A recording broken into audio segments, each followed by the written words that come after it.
ಕಾಣಿಸ್ತಾ ಇದೆ. ಸರ್ಕಾರದ ವಿರುದ್ಧ ಈ ಕ್ಷಣಕ್ಕೂ ಕೂಡ ಪ್ರತಿಭಟನೆ ಮಾಡ್ತಿದ್ದಾರೆ. ಚರ್ಚೆಗೆ ಅವಕಾಶ ಕೊಡ್ತಿಲ್ಲ ನೀವು.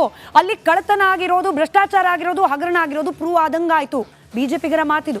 ಕೇವಲ ಇಷ್ಟು ಮಾತ್ರ ಅಲ್ಲ, ಕಲಾಪದಲ್ಲಿ ಜೋರು ಧ್ವನಿಯ ವಿರೋಧ ಮಾತ್ರವಲ್ಲದೆ ರಾತ್ರಿ ಇಡೀ ವಿಧಾನಸೌಧದಲ್ಲೇ ಕಾಲ ಕಳೆದು ಮೂಡ ಹಗರಣಕ್ಕೆ ಚರ್ಚೆಗೆ ಅವಕಾಶ ಕೊಡದೇ ಇರೋ ವಿಚಾರವನ್ನ ಪ್ರತಿಭಟನೆಯ ಮೂಲಕ ವಿರೋಧಿಸಿದ್ದಾರೆ ಬಿಜೆಪಿಗರು.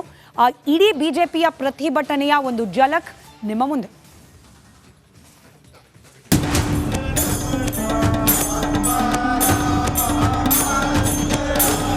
ಹಗಲಲ್ಲೂ ಮೂಡ, ಇರುಳಲ್ಲೂ ಮೂಡ, ಸದನದೊಳಗೂ ಮೂಡ, ಸದನದ ಹೊರಗೂ ಮೂಡ. ಅದೇ ಮೂಡ ಅಸ್ತ್ರ ಹಿಡಿದ ಬಿಜೆಪಿ ನಾಯಕರು ಸರ್ಕಾರದ ವಿರುದ್ಧ ಸಮರ ಸಾರಿದ್ರು.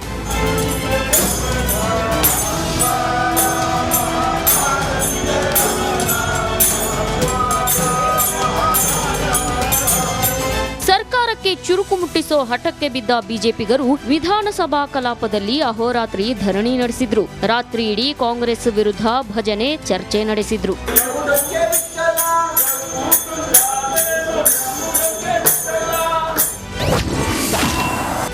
ಮೂಡ ಸಮರಕ್ಕೆ ಆಡಳಿತ ಪಕ್ಷದಿಂದಲೇ ಒತ್ತಡ. ಹೊಸ ಬಾಂಬ್ ಸಿಡಿಸಿದ ಬಿವೈ ವಿಜಯೇಂದ್ರ. ಮೂಡ ಹಗರಣದ ಬಗ್ಗೆ ದಿಟ್ಟ ಹೋರಾಟ ಮಾಡಬೇಕು ಅಂತ ಆಡಳಿತ ಪಕ್ಷದವರೇ ಒತ್ತಡ ಹಾಕ್ತಿದ್ದಾರಂತೆ. ಹೀಗೆ ಹೇಳೋ ಮೂಲಕ ಬಿಜೆಪಿ ರಾಜ್ಯಾಧ್ಯಕ್ಷ ಬಿವೈ ವಿಜಯೇಂದ್ರ ಹೊಸ ಬಾಂಬ್ ಸಿಡಿಸಿದ್ರು. ಮತ್ತೊಂದು ಕಡೆ ಮೂಡ ಹಗರಣ, ಪ್ರಾಮಾಣಿಕ ಒಂದು ಮಾತನ್ನು ಹೇಳ್ತೇನೆ, ಯಾರಿಗೂ ಹೇಳಕ್ ಹೋಗ್ಬೇಡ್ರಿ. ಆಡಳಿತ ಪಕ್ಷದಿಂದನೇ ಒತ್ತಡ ಇದೆ. ಏನು ಸರ್ ನೀವು ಮೂಡ ಹಗರಣವನ್ನು ಗಂಭೀರ ತೆಗೆದುಕೊಳ್ತಿಲ್ಲ ಅಂತೇಳಿ ಆಡಳಿತ ಪಕ್ಷ ಸದಸ್ಯರ ಪ್ರಶ್ನೆ ಮಾಡ್ತಾ ಇದ್ದಾರೆ. ಇಷ್ಟೆಲ್ಲ ಹೋರಾಟ ಪ್ರತಿಭಟನೆ ಮಧ್ಯೆ ಹೈ ಡ್ರಾಮಾನೂ ನಡೀತು. ಸದನದಲ್ಲಿ ಒಂದು ಗ್ಯಾಂಗ್ ರಾತ್ರಿ ಇಡೀ ಬಿಸಿ ಬಿಸಿ ಚರ್ಚೆ ನಡೆಸ್ತಿದ್ರೆ ಇನ್ನೂ ಕೆಲವು ನಾಯಕರು ಬೆಚ್ಚಗೆ ಹಾಸಿಗೆ ಮೇಲೆ ಉರುಳಿದ್ರು. ಇನ್ನು ಕೆಲವರು ನಿದ್ರೆ ಮಾಡೋದಕ್ಕೂ ಆಗದೆ ನಿದ್ದೆಗೆಡೋದಕ್ಕೂ ಆಗದೆ ಪರಿತಪಿಸಿದ್ರು. Bureau report, republic Kannada.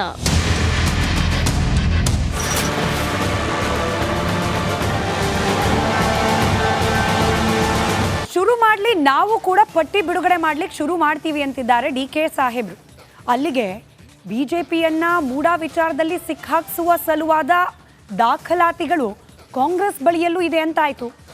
ಆದರೆ ಚರ್ಚೆಗೇನೆ ಅವಕಾಶ ಸಿಗದೆ ಇರೋದು, ಆ ಅಸ್ತ್ರಗಳನ್ನು ಪ್ರಯೋಗ ಮಾಡಲಿಕ್ಕಿದ್ದ ಅವಕಾಶವೇ ಇಲ್ಲದೆ ಇರೋ ರೀತಿಯಲ್ಲಿ ಆಗೋಯ್ತು.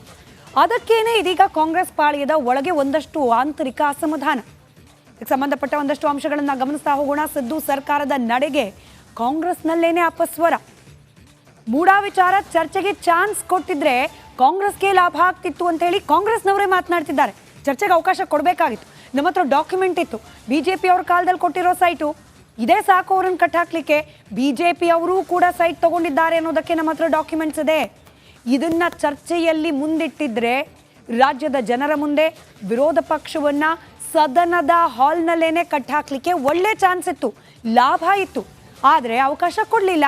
ಬಿಜೆಪಿ ಅವಧಿಯಲ್ಲೇ ಮೂಡ ನಿವೇಶನ ಹಂಚಿಕೆ ಆಗಿದ್ದು ಅನ್ನೋದನ್ನ ಪ್ರಸ್ತಾಪ ಮಾಡ್ಬೋದಾಗಿತ್ತು. ಈ ಹಿಂದೆ ಅಧಿಕಾರದಲ್ಲಿದ್ದಾಗ ತಪ್ಪು ಮಾಡಿತ್ತು ಬಿಜೆಪಿ ಅನ್ನೋದನ್ನ ನಾವು ಆನ್ ದ ಫ್ಲೋರ್ ಪ್ರೂವ್ ಮಾಡ್ಬೋದಾಗಿತ್ತು. ದೋಸ್ತಿಗೇನೆ ತಿರುಗೇಟ್ ನೀಡಲಿಕ್ಕೆ ಕಾಂಗ್ರೆಸ್ಗೆ ವಿಫಲವಾದ ಒಂದಷ್ಟು ಅವಕಾಶಗಳಿದ್ರೂ ಕೂಡ ಅದನ್ನು ಬಳಸ್ಕೊಳ್ಳುವಲ್ಲಿ ವಿಫಲವಾಗ್ಬಿಟ್ವಿ. ಚರ್ಚೆಗೆ ಅವಕಾಶ ಕೊಡ್ದಲೆ ಅನ್ನೋ ಅಸಮಾಧಾನ ಇದೀಗ ಕಾಂಗ್ರೆಸ್ ಪಾಳ್ಯದ ಒಳಗೇನೆ ಹೊಗೆ ಆಡಲಿಕ್ಕೆ ಪ್ರಾರಂಭವಾಗಿದೆ. ಬಿಜೆಪಿ ಜೆಡಿಎಸ್ನ ಬಂಡವಾಳವನ್ನ ಬಯಲು ಮಾಡಬಹುದಾಗಿತ್ತು ನಾವು, ಆದರೆ ಚರ್ಚೆಗೆ ಅವಕಾಶ ಸಿಗಲೇ ಇಲ್ಲ.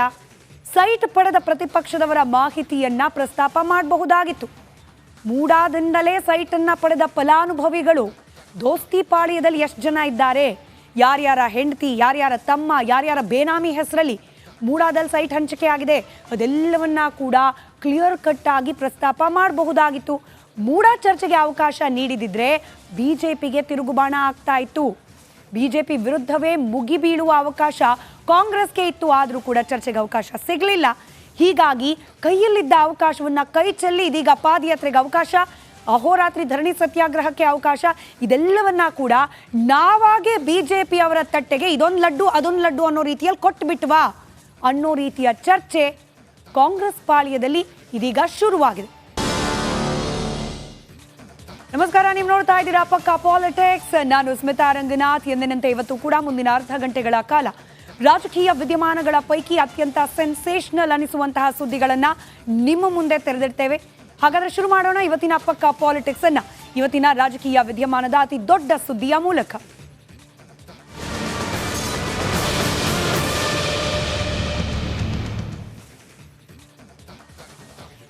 ನಿನ್ನೆಯಿಂದ ಕಲಾಪದ ಸಂದರ್ಭದಲ್ಲಿ ಅತಿ ಹೆಚ್ಚು ಸದ್ದು ಗದ್ದಲಕ್ಕೆ ಕಾರಣವಾಗ್ತಾ ಇರೋದು ಮೂಡಾ ಸೈಟು ಹಂಚಿಕೆಯಲ್ಲಿ ಅಕ್ರಮ ಆಗಿದೆ ಅನ್ನೋ ಆರೋಪ. ಸಿದ್ದರಾಮಯ್ಯನವರ ಪತ್ನಿ ಹೆಸರಲ್ಲಿ ಸೈಟನ್ನ ಅಕ್ರಮವಾಗಿ ನೀಡಲಾಗಿದೆ ಅನ್ನೋ ಆರೋಪವನ್ನ ಮುಂದಿಟ್ಕೊಂಡು ಮುಖ್ಯಮಂತ್ರಿಗಳ ರಾಜೀನಾಮೆಗೆ ಆಗ್ರಹಿಸ್ತಾ, ಹಾಗೆ ಸದನದಲ್ಲಿ ಇದರ ಬಗ್ಗೆ ಚರ್ಚೆಗೆ ಆಗ್ರಹಿಸ್ತಾ ಬಿಜೆಪಿ ನಾಯಕರು ಅಹೋರಾತ್ರಿ ಧರಣಿಯನ್ನ ಕೂಡ ನಡೆಸ್ಬಿಟ್ರು. ಆದ್ರೆ ಸ್ಪೀಕರ್ ಚರ್ಚೆಗೆ ಅವಕಾಶವನ್ನ ನೀಡದೇ ಇರೋ ವಿಚಾರಕ್ಕೇನೆ ಕಾಂಗ್ರೆಸ್ ಪಕ್ಷದ ಒಳಗೇನೆ ಭಿನ್ನಮತ ಇದೆ. ನಮಗೆ ಸಿಕ್ಕ ಅವಕಾಶವನ್ನ ನಾವೇ ಕೈ ಚೆಲ್ಲಿ ಕುಳಿತುಬಿಟ್ವಾ ಅನ್ನೋ ಅಪಸ್ವರ ಕಾಂಗ್ರೆಸ್ ಪಕ್ಷದ ಒಳಗೇನೆ ಕೇಳೋಕ್ ಸಿಗ್ತಾ ಇದೆ. ನಿನ್ನೆ ನಾವು ಗಮನಿಸಿದ್ವಿ, ಬೈರತಿ ಸುರೇಶ್ ಕೈಯಲ್ಲಿ ಪೇಪರ್ ಹಿಡ್ಕೊಂಡು ಹೇಳಿದ್ರು, ನನಗೆ ಅವಕಾಶ ಕೊಟ್ರೆ ಸ್ಪೀಕರ್ ಸಾಹೇಬ್ರು ಬಿಜೆಪಿಗರ ಪಾಲೆಷ್ಟಿದೆ ಮೂಡಾ ಹಗರಣದಲ್ಲಿ ವಿತ್ ಡಾಕ್ಯುಮೆಂಟ್ಸ್ ಇಡ್ತೇನೆ ಅಂತ ಹೇಳಿ. ಆದರೆ ಸ್ಪೀಕರ್ ಅವರು ಮೂಡಾ ವಿಚಾರವನ್ನ ಚರ್ಚೆಗೆ ತೆಗೆದುಕೊಳ್ಳಿಕ್ಕೆ ಅವಕಾಶನೇ ಕೊಡಲಿಲ್ಲ. ಹೀಗಾಗಿ ಕಾಂಗ್ರೆಸ್ ಕೈಯಲ್ಲಿ ಮೂಡಾ ಅಸ್ತ್ರ ಬಿಜೆಪಿ ವಿರುದ್ಧ ಪ್ರಯೋಗ ಮಾಡಲಿಕ್ಕೆ ಎಲ್ಲ ಅವಕಾಶ ಇದ್ರೂ ಕೂಡ ಕೈಯಲ್ಲಿದ್ದ ಅವಕಾಶವನ್ನ ಕೈ ಚೆಲ್ಬಿಟ್ರ, ಚರ್ಚೆಗೆ ಅವಕಾಶವನ್ನ ನೀಡದೆ ಅನ್ನೋ ಟಾಕ್ ಇದೀಗ ಕಾಂಗ್ರೆಸ್ ಪಾಳೆಯದ ಒಳಗೇನೆ ಪ್ರಾರಂಭವಾಗಿದೆ. ಸರ್ಕಾರದ ನಡೆಗೆ, ಸ್ಪೀಕರ್ ಕ್ರಮಕ್ಕೆ ಕಾಂಗ್ರೆಸ್ನಲ್ಲೇ ವಿರೋಧ ವ್ಯಕ್ತವಾಗ್ತಾ ಇದೆ. ಒಂದು ಹಗರಣ, ಒಂದೊಳ್ಳೆ ಅವಕಾಶ ಕೂಡ ಇತ್ತು. ಲಾಭ ನಷ್ಟದ ಲೆಕ್ಕಾಚಾರದಲ್ಲಿ ಕಾಂಗ್ರೆಸ್ಗೂ ಕೂಡ ಲಾಭ ಆಗಬಲ್ಲಂತಹ ಅಂಶಗಳಿತ್ತು. ಬಿಜೆಪಿಯನ್ನ ಕಟ್ ಹಾಕ್ಲಿಕ್ಕೆ ಬೇಕಾದ ಅಸ್ತ್ರಗಳು ಇದೇ ಮೂಡಾ ಸೈಟು ಅಕ್ರಮದ ವಿಚಾರದಲ್ಲಿ. ಆದರೆ ಚರ್ಚೆಗೆ ಅವಕಾಶ ಕೊಡದೇ ಇರೋದು ನಮ್ಗೇನೆ ಹಿಂದೇಟಾಯಿತು ಅನ್ನೋ ಚರ್ಚೆ ಕಾಂಗ್ರೆಸ್ ಆಂತರಿಕ ವಲಯದಲ್ಲಿ ನಡೀತಾ ಇದೆ. ಕಾಂಗ್ರೆಸ್ ಆಂತರಿಕ ವಲಯದಲ್ಲಿ ನಡೀತಾ ಇರುವ ಈ ಚರ್ಚೆಯ ಇನ್ಸೈಡ್ ಡೀಟೇಲ್ಸ್ ರಿಪಬ್ಲಿಕ್ ಕನ್ನಡಕ್ಕೆ ಲಭ್ಯವಾಗಿದೆ. ತಗೊಂಡಿದ್ದು ನಿಜ ತಾನೆ, ಅವರು ಎನ್ಕರೇಜ್ ಮಾಡ್ಕೊಂಡಿದ್ದು ನಿಜ ತಾನೆ. ಅದಕ್ಕೆ ಬಿ ಡಿ ಅವರು ಮೂಡವರು ಕಾರ್ಪೊರೇಷನ್ ಕೊಟ್ಟವ್ರೆ. ಏನು ಅವ್ಯವಹಾರ ಏನಾಗಿದೆ? ಅವ್ಯವಹಾರ ಮಾಡಿರೋದೆಲ್ಲ ಅವ್ರ ಕಾಲದಲ್ಲಿ, ಅವರೇ ಇದಕ್ಕೆ ಪಿತಾಮಹ. ಅದು ಕಂಪ್ಲೀಟಾಗಿ ಎನ್ಕ್ವೈರಿ ಆಗಲಿ, ಅವರು ಕೊಡಲಿ. ಅದಕ್ಕೋಸ್ಕರ ಈಗ ಸುಮ್ಮನೆ ಅದನ್ನು ಮುಚ್ಚಕ್ಕೆ ಇದನ್ನು ಸ್ಟಾರ್ಟಿಂಗ್ ಫಸ್ಟ್ ಡೇನೇ ತೆಗಿಬೇಕಾಯ್ತು ಇದನ್ನು ಅಂತವರು. ಫಸ್ಟ್ ಡೇ ಯಾಕೆ ತೆಗಿಲಿ? ಎಲ್ಲ ಇವರೇ ಸೈಟ್ಗಳು ಹಂಚ್ಕೊಂಡಿರೋರು, ಎಲ್ಲ ಪಟ್ಟಿನ ಬಿಡುಗಡೆ ಮಾಡ್ತೀವಿ.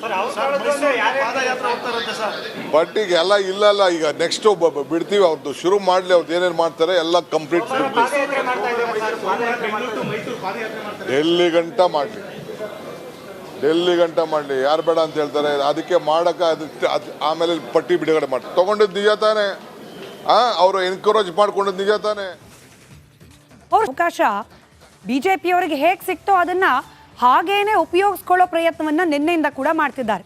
ಮೂಡಾ ಹಗರಣದಲ್ಲಿ ಮುಖ್ಯಮಂತ್ರಿಗಳನ್ನ, ಆ ಮೂಲಕ ಇಡೀ ಕಾಂಗ್ರೆಸ್ ಸರ್ಕಾರವನ್ನ ಕಟ್ಟಾಕೋ ಪ್ರಯತ್ನವನ್ನ ಅಹೋರಾತ್ರಿ ಧರಣಿ ಸತ್ಯಾಗ್ರಹ ಮಾಡುವ ಮೂಲಕ ಬಿಜೆಪಿ ಬಳಸ್ಕೊಳ್ತಾ ಇದೆ. ಆ ಮೂಲಕ ಮೂಡಾ ಹಗರಣ ಕಾಂಗ್ರೆಸ್ಸಿಗರ ಪಾಲಿಗೆ ಶಾಪವಾದ್ರೆ ಬಿಜೆಪಿ ಪಾಲಿಗೆ ಒಂದು ರೀತಿಯಲ್ಲಿ ವರವಾಗಿ ಪರಿಣಮಿಸಿದೆ.